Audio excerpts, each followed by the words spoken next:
But first, medical prescriptions aren't usually much fun, but this time the patients get high and the prescribers have some fun names like the Beverly Hills Cannabis Club.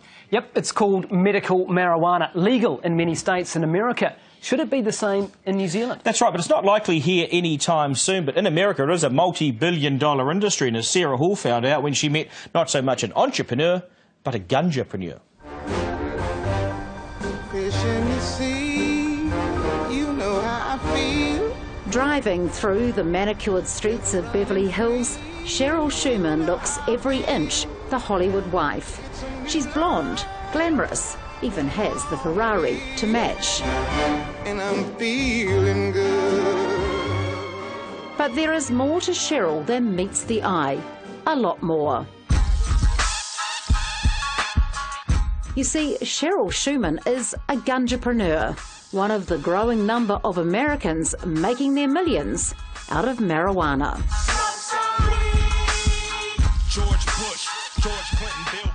It's just like the dot-com boom from years ago. This is the pot-com boom, the green rush. Everyone's rushing in to get their position, and those that are in position first will be the billionaires of this industry.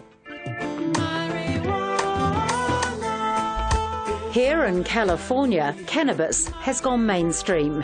It was legalized for medical patients in 1996. Nearly 20 years on, pretty much anyone can get a prescription. Now, 17 states, or more than a third of the country, have followed suit, legalizing medical marijuana. All of a sudden, there's serious cash to be made. Experts estimate $47 billion will be generated by the legal cannabis industry by 2016. So clearly, people are making billions. They're making billions. So you want to be the Mark Zuckerberg of I would love to be the female form of it. I very much look forward to leading and inspiring women across the country to be a part of this movement, if like you will. Like the Avon lady. Kind of like the Avon lady, exactly.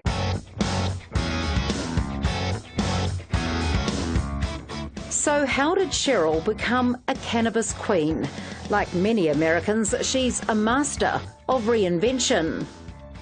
Cheryl grew up dirt poor on an Appalachian tobacco farm. So poor she featured on a story about the country's most impoverished families. But Cheryl was determined to claw her way out of poverty, making her first million in her 20s by clipping coupons. Hi, I'm Cheryl Peart, and for the past 4 years I've been turning my trash into cash, and I'm going to show you tonight how you can too. Then she became optician to the stars. People used glasses for films, and instead of shopping all over town, she could bring the glasses to them. But a few years ago, her glamorous life came to an end when Cheryl was diagnosed with ovarian cancer. Got a lot of chills and a lot of pain today. So hopefully things will get better. To help with the nausea and pain, a friend suggested she smoke cannabis. To her surprise, not only did Cheryl come off her medication, her cancer disappeared. Cannabis gave me my life back. It sounds silly, but it's a very spiritual thing to know that God gave us this. And I feel through positive attitude and prayer and meditation and using cannabis as medicine saved my life. Cheryl Shuman has been medicating with cannabis since 1996. While it's absolutely medically unproven that Cheryl's cancer went into remission because of cannabis, she's become the poster girl for legalizing cannabis in the United States. People call me the Martha Stewart of marijuana. Not everyone will agree with my philosophies or what I do for a living. They can't deny the fact that cannabis is here. People are interested. It's a hot topic everywhere. And I think by having a mainstream face for it, or that girl next door / I could be your mom, I could be your sister, I could be your aunt, teacher, or doctor, I think it allows people to feel comfortable with me and they actually listen to what I have to say. The medication is in here, and you just screw it in. That mainstream face has allowed Cheryl to successfully launch her cannabis business. She sells everything from vaporizers to pipes. She has a magazine that turns over millions a year. Even Hollywood has come knocking, wanting to make a reality series about her life. And I know you brought a bunch of stuff here to show us, educate us all. Yes. Coming from New Zealand, it seems odd to us, but here Cheryl is on a daytime talk show, espousing the benefits of cannabis and showing off some of her cannabis-related products. You can use it in oils, butters, tinctures, so anything that you cook with, you can do cannabis-infused cooking. This is a great example of some edibles. You can make cookies, brownies, lemon bars. Those look good. They're really, and they're delicious. They really are. And I am a little hungry. It's taking something that's gotten a really bad reputation, putting the truth out there, putting a positive spin on it, and rebranding it. And I think that's what this is all about. I see it as a rebranding campaign for the modern-day cannabis consumer.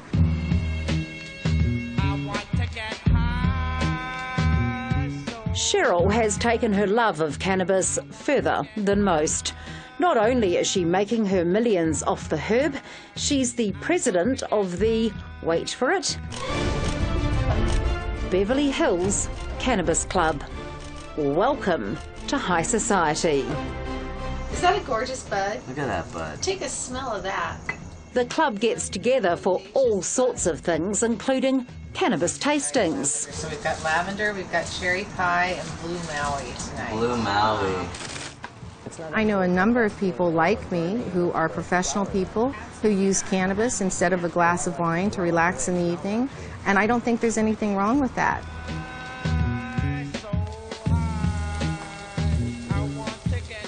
So what's on the menu here at the Beverly Hills Cannabis Club tonight, David?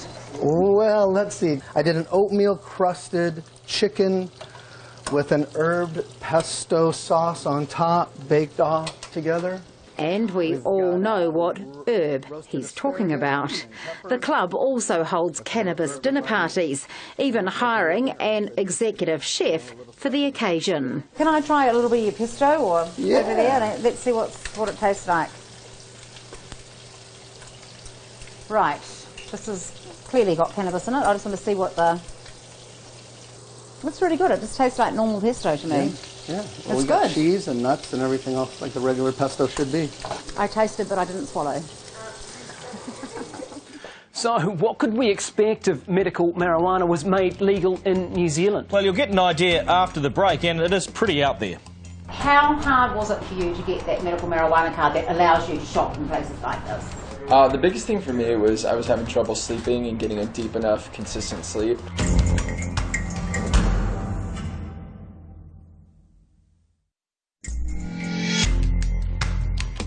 So we've seen how medical marijuana has turned into a multi-billion-dollar business in the United States. But is that what lawmakers intended? Well, I doubt it, probably. And as Sarah Hall explains, in California, at least, the pot shops supplying the cannabis are making a complete mockery of the law. This seems very bizarre to me. I mean, here we are in the middle of Beverly Hills and we're holding up marijuana plants and we can't get arrested.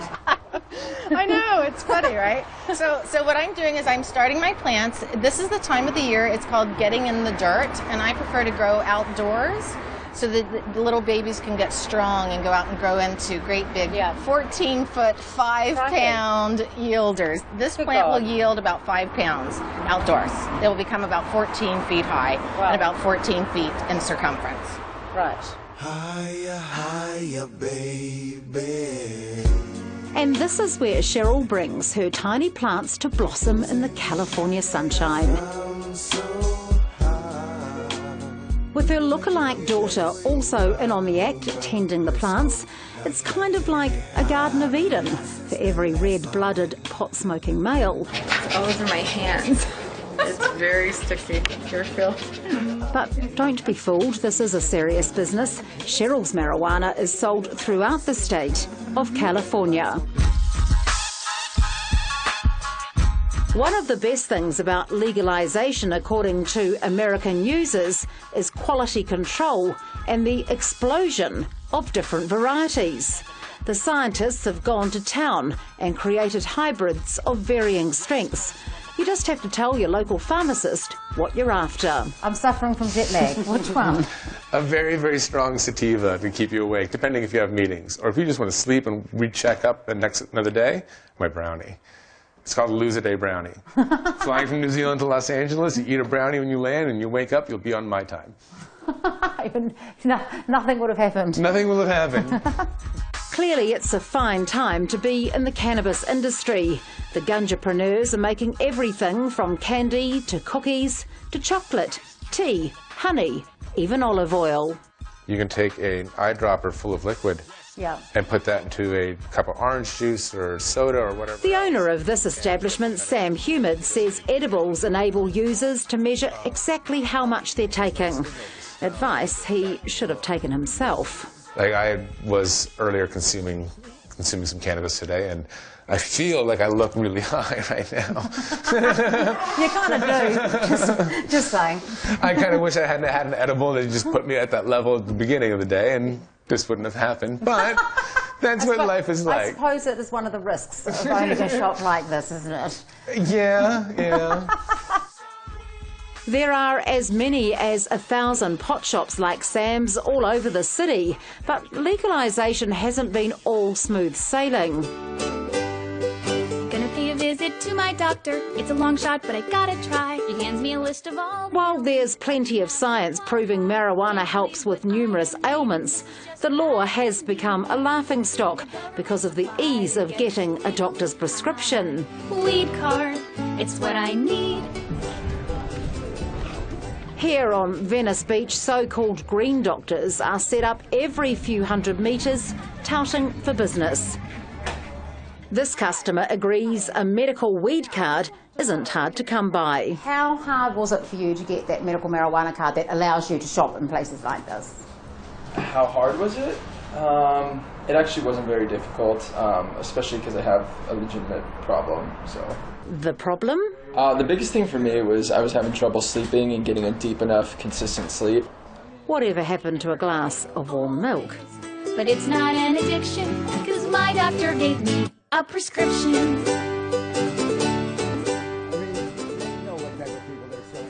It's supposed to be for people that have illnesses.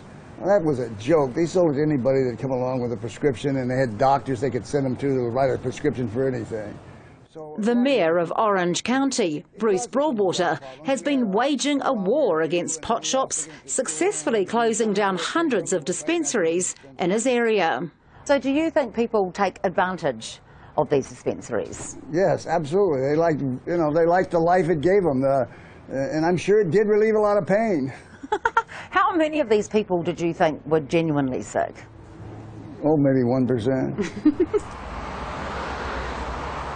Clearly, marijuana is still a legal battleground in the United States, but it may just be this Beverly Hills marijuana mom who manages to successfully rebrand the drug, once known as the devil's weed.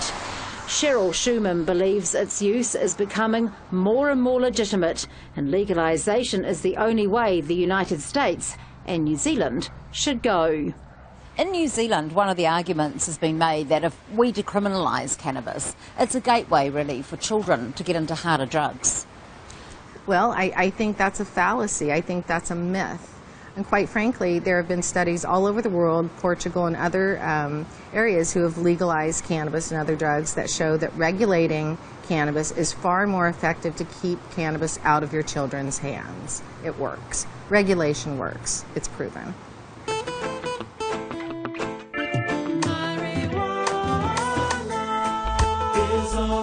52% of Americans favour widespread legalisation. Both Colorado and Washington states have done just that and legalised marijuana for anyone over 18. Some believe the genie has now escaped the bottle and marijuana will soon be legal in more states than not, providing endless opportunities for savvy gunjapreneurs like Cheryl Shuman. She says she's not just smoking grass, she's making hay while the sun shines. Yeah, right, making hay while the sun shines. In New Zealand, though, it's fair to say that feelings run high on this issue. Yeah, they do, and you saw that in that public response to our recent series on The Vote when we asked you whether or not soft drugs should be decriminalised. Yeah, 72% of New Zealanders said yes, soft drugs like cannabis and synthetic cannabis should be decriminalised. Just 28% said no. I think it's fair to say, though, that there's not really a push or a push anywhere, really, from either legislators, MPs, political parties, for any kind of change in this.